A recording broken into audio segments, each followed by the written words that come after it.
кез келген спорт түрімен салыстыруға болады. Мәселен, бильярд. Идея қарапайым. Сәтті стратегияны таңдап, шарды лузаға салатын орында айқындап, үстел барысындағы ойынды өзіңе ыңғайлы етіп өзгерте аласың. Алайда сенің қарсыласың өзіңнен 3 қадам алдын ала ойлайтын өз ісінің шебері болуы мүмкін. Ондай жағдайда жылдам шешім қабылдап, ойын барысын тез арада өзгерте алу қажет.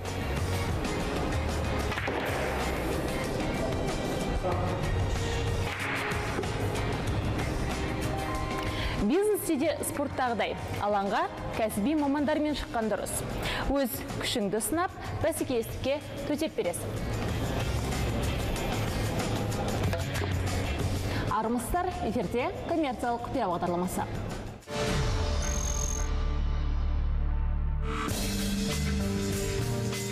Виктор Кох, кәсіпкер, 30 жылға жуық өмірін құрылыс саласына арнаған. Жұмыс тәжірибесін мемлекеттік қызметтен бастаған. Ақтау қаласындағы бірнеше нысандардың құрылысын кәсіпкер өзі жобалаған. Именно строительство данного отеля. Дәл осы қонақ үй қалай салынды дегенге келер болсақ, мұның алдында 15-ші шағын аудандағы Виктория атты қонақ үйді аштық. Ең алдымен 20 қабатты тұрғын үй салдық. Ол кезде елдегі жағдай қиын еді. 1996 жылы біз оны пайдалануға бердік. Ол кезде Қазақстанда шынымен экономикалық жағдай тұрақсыз еді. 20 қабатты үйді салдық. Алайда ол ешкімге керек емес еді. Яғни өзін-өзі ақтамайтын жоба болды. Сол кезде тұрғын үйден қонақ үй жасауды шештік. Бұл Ақтау қаласында пайда болған ең алғашқы жеке қонақ үй болатын. Қонақ үйіміз сол уақыт үшін жоғары деңгейде болды. Мен өзім құрылысшымын. Мына қонақ үйдің жоспарын өзім сыздым. Орналасқан жерін де өзім таңдадым. Түрік сәулетшілері дизайнмен айналысты.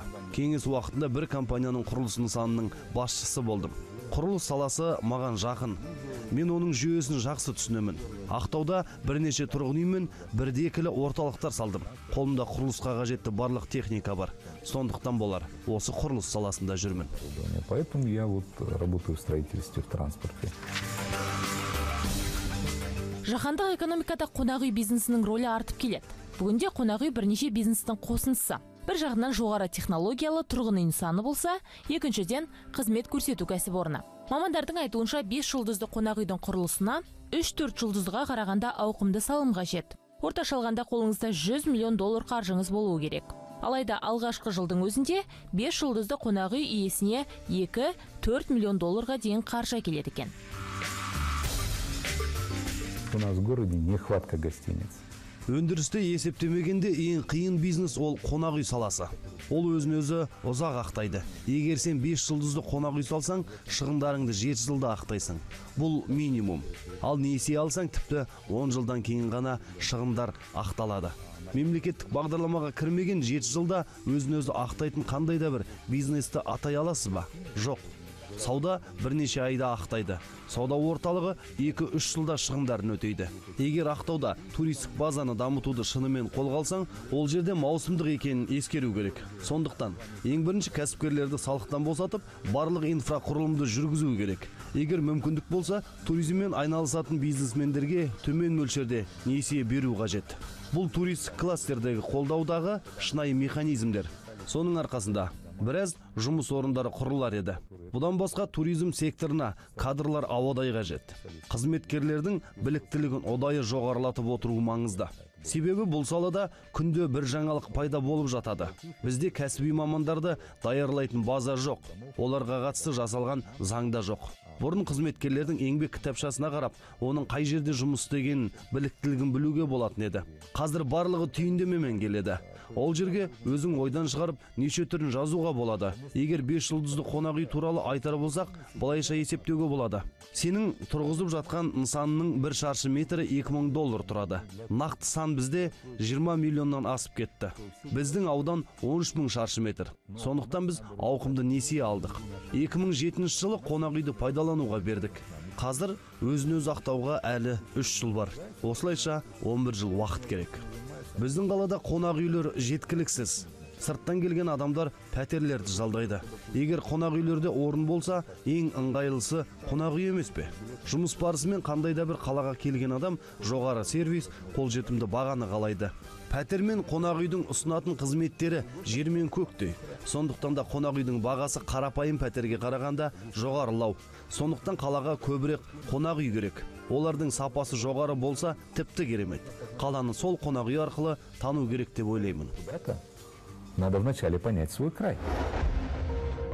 Туризм кез келген мемлекеттің айнасы. Мемлекет аталған салаға аса үлкен назар аударуы қажет. Понимаете, у нас не просто хорошие условия, у нас... Гранд Викторияны салған шақ мен үшін өте қиын кезеді. Түріктер ашты қонақ үйді. Олардың қызмет көрсету саласы мықты дамыған ғой. Олардың бізге қойған шарты 130 адамды жұмысқа аламыз. Оларды 4 ай оқытамыз деді. Бас менеджер қызметкерлермен осы 4 ай бойында жұмыс жүргізді. Айлықты толықтай беріп отырды. Қазір қонақ үй 160-қа жуық адамды жұмыспен қамтып отыр. Бүгінде кадрлар жетіспеушілігі аса қатты байқалады. Әсіресе қызмет көрсету саласы қиын жағдайда. Үкімет тарапынан туризмге қолдау қажет. Халықпен диалог болуы керек. Жекелеген қонақ үйлерді туризм ретінде қарастыруға болмайды. Біздің қаладағы қонақ үйлер туризмге арналмаған. Халық мұнда іскерлік кездесулерге келеді. Шетелдіктер Ақтау қаласына жиі келеді. Ал олар қызмет көрсету деңгейіне аса ыждахаттылықпен қарайды. Оны да ескеру керек. Туризмді Каспий жағасынан дамыту қажет. Суымыз таза, аса тұзды емес. Бұл тиімді бизнес. Теңіз туризмді дамытуға таптырмас құрал. Бізде барлық жағдай бар. Жағалаудан 1 шақырым жерден есептегенде 1000 метрдей тереңдікте радон бар. Алда радон ваннасын жасай бер. Климатты алсақ. Ақтау мен Анталияны салыстырайық. Иә, ол жерде климат жұмсағырақ. Ол жерде мамырда басталады. Қыркүйекте суға түсу маусымы аяқталады. Бізде де сондай. Қазақстанда бұл жалғыз теңіз. Бізге ешкім келмейді.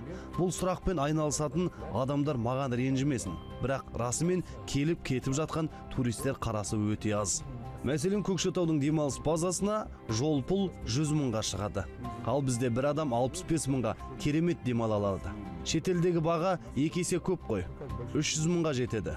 Айырмашылық жер мен көктей. Бұл жерде теңіз бар. Керемет микроклимат жасауға болады. Аймақтың тарихымен таныстыратын түрлі экскурсияларда ойластыруға әбден болады. Егер расымен қолға алынса, Ақтаудың туризмі жоғары деңгейге көтерілер еді. Бізде ойдан шығарылған заңдар көп ақ. Туризммен айналысатындардың нақты сұрау керек. Сіздерге не қажет? Қандай жағдай жасау керек? Оларды салықтан босату маңызды деп есептеймін. Тағы бір айтатын дүние. Ақтауда балық шаруашылығын туризммен қоса қатар дамыту керек. Біз осы арқылы халықаралық деңгейге шыға аламыз. Сонымен қатар жерасты қойнауын пайдалану керек. Бағалы кен орындары жетерлік. Тау кен ісін дамытуға әбден болады. Бұл ірі кәсіпкерлік. Жалпы елімізде орта және шағын бизнестің дамуы үшін елбасы бар жағдайды жасап отыр. Басты мәселе жергілікті жерлерде. Барлығы өңірлерді басқарып отырған басшыларға байланысты. Өкінішке орай, орта және шағын бизнес өңірлердің басшыларына қарайлайды. Егер сол басшы бір кәсіпкерді ұнатса, оның жолы болды делік. Егер басқасын жақтыртпаса, онда кәсіп біраз кедергілерге тап болады. Это туризм, это то, что можем развивать. Кәсіпкер үшін ақша маңызды құрал. 30 жылғы кәсіпкерлік тәжірибемде ақшаны тек инструмент ретінде пайдаландым. Вы знаете, он заключается только в одном. Менің сәттілігінің басты құпиясы тынбай еңбектенуімде деп білемін. Жұмыс істеймін. 24 сағат тынбай еңбек етемін. Мен өзімнің жаныма жақсы команда жинай алдым. Олар менен ақылдырақ. Ешқандай асыра сілтеушіліксіз айтып отырмын. Олар өз ісінің мамандары. Мен бизнеске тек білікті қызметкерлерді тартамын. Здесь всегда люди работают те, которые в этом деле профессионалы.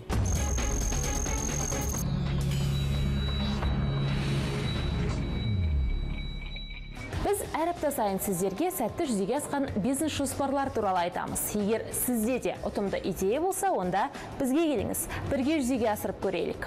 Бүгінге осы, келесі аптада көріскенше аман сау болыңыздар.